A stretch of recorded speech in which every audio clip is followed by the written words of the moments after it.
look at the pine tree.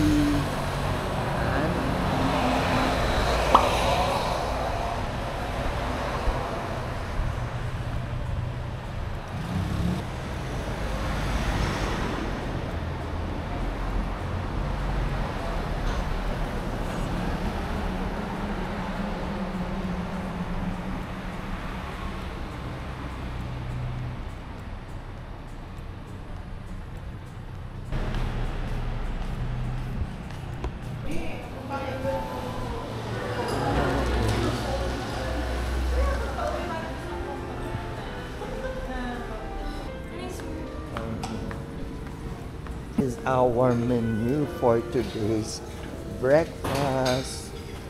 So we have banana cue, chicken fajitas, and syempre ang salad, the same as yesterday.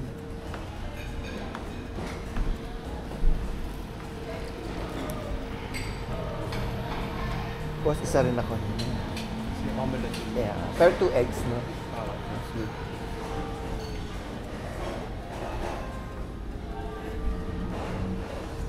So they have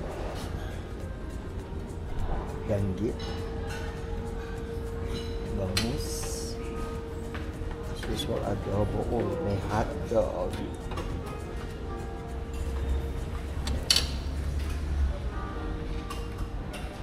Tocino, different version of langgonisa for today's menu. And then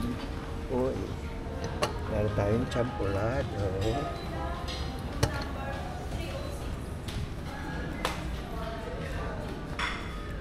dapat hindi ako against the sun, okay ako dito.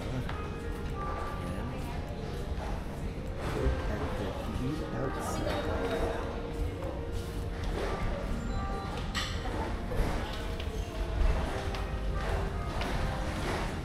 Ito ang bayan. My breakfast. So ayan, meron na ako salad, coffee. Ayan, my main breakfast is garlic rice. Thank you. Adobo again. So I have this chicken fajitas, langgonisa hot dog, and omelette, and try this champurrado. Ayan. Obvious naman ng boses ko. Check out ng 12 o'clock. Pumayag naman ng... Actually, ang check out nila is 11 a.m. Tapos late check out ng until 12 p.m. So plenty of time pa. So breakfast muna. Few inches later.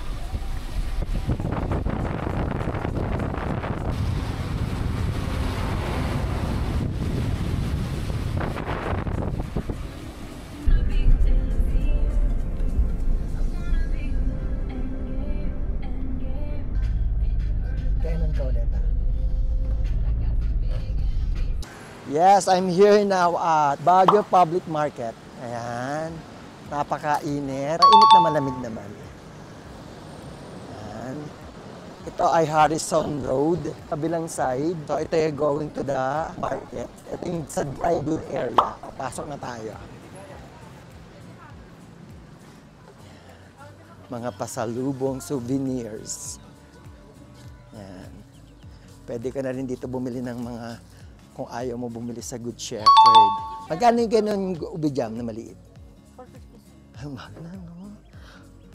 Sa tagal ko nang hindi pumupunta. Ayan. Anong store po to? Mother Shepherd? Parang Good Shepherd. O, to, Mother Shepherd. Pag gusto nyong mamili ng mga pasalubong. Ayan. Wow, kumpleto. Awesome. Kung ayaw mo pumunta doon sa loob, dito pwede na. Actually, mas okay pa dito bumili kaysa doon sa labas. Ito yung kanilang mga wood carvings.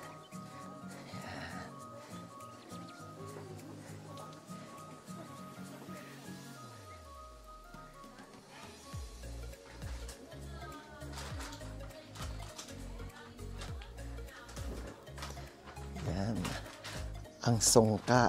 Mga Gen Z ba marunong pa magsungka? Iba ng laro, alam nila, ML eh.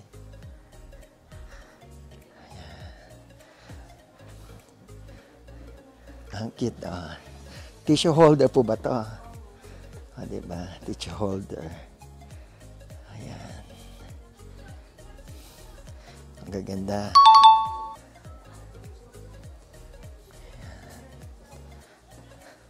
Salamat to. Ano pangalan na store nyo? Nasaan? Nasaan? Lagyan natin sa vlog.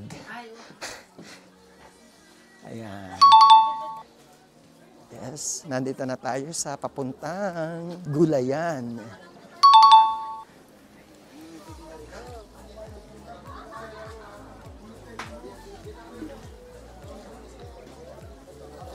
Okay, syempre, ang famous na Walis Tambo. Ayan, Walis Tambo dyan, oh. Ayan. Dati talaga pag pumunta ka ng Baguio, hindi pwedeng hindi ka bibili ng Walis Tambo eh.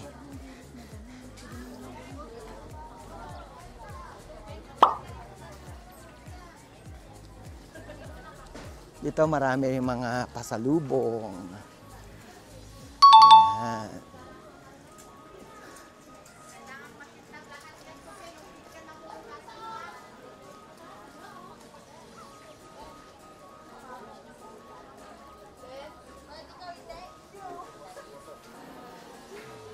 Yes. Ang kanyang strawberry. Pambiyahe.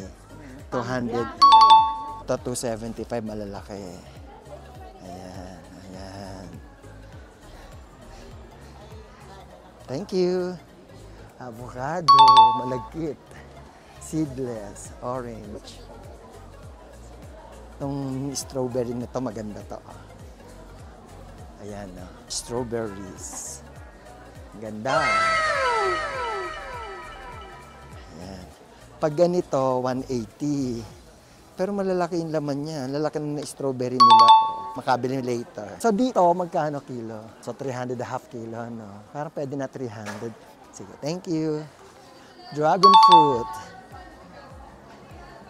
Okay, we are now here at Coffee, Pure Coffee. Coffee yan. Ala, may pila. Blockbuster. Dito naman talaga kami bumibili. Ayan, no? Sako-sakong mga coffee bean. Ah. Robust. From Indonesia. Imported na.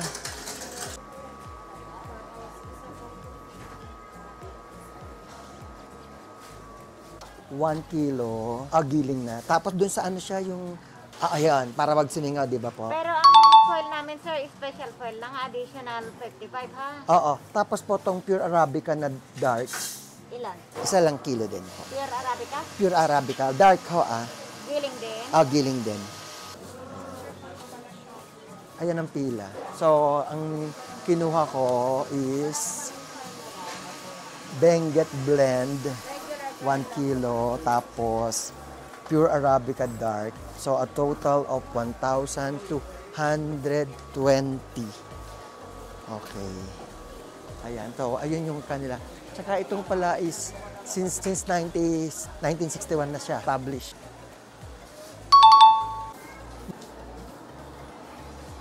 Candidate 94. Ito na yung aking in-order na Benguet. Where's the Benguet? Yan. Ayan. Thank you. Ito. Ayan. The Benguet is 580. Pure Arabica Dark, 600. Ayan. Ayan, meron na akong brewed coffee. So, syempre,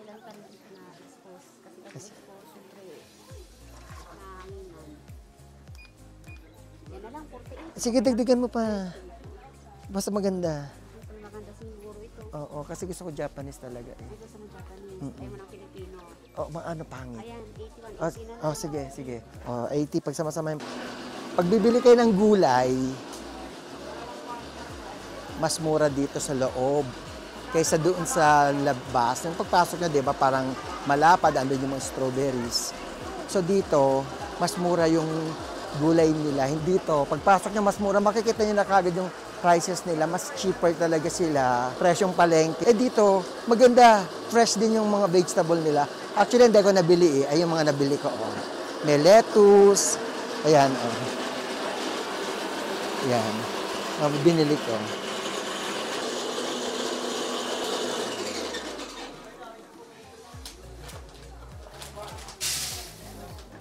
Itong Kape Umali, since 1948, mas mura dito ang coffee nila, grind, compared doon kay Garcia.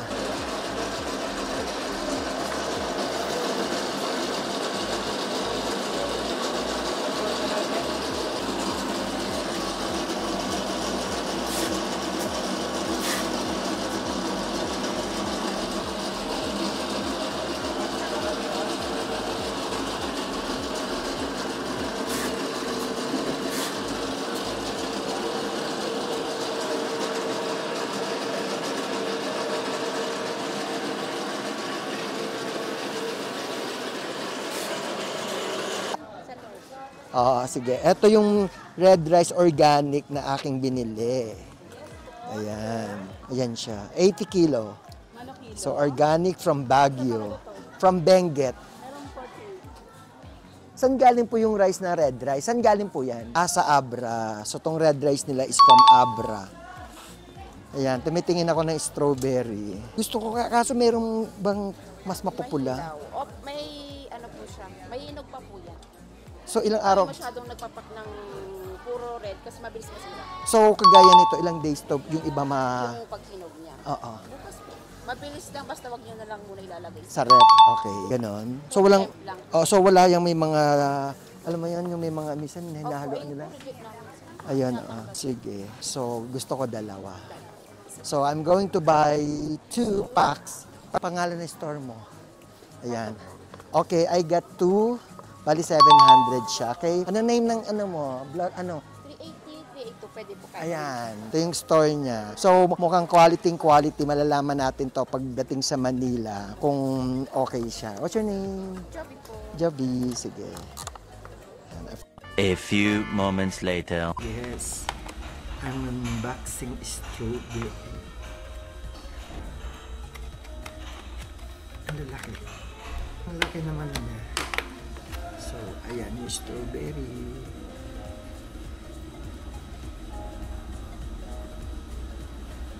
So, itong binili ko, hindi siya sobrang hinog. Kasi ito daw yung advisable na pang-travel. Siyempre, uuwi ka pa ng Manila. So, medyo yung ibang part niya, hilaw pa. So, sabi ni Jovi, shout out to Jovi, yung bilan ko to na mga 2 days, tomorrow, pwede nang halos hinog na sila lahat. So, 700 ang kilo nito. Bali ito is more than half a kilo. So, dalawa nito binili ko. Share ko lang sa inyo. Ayun.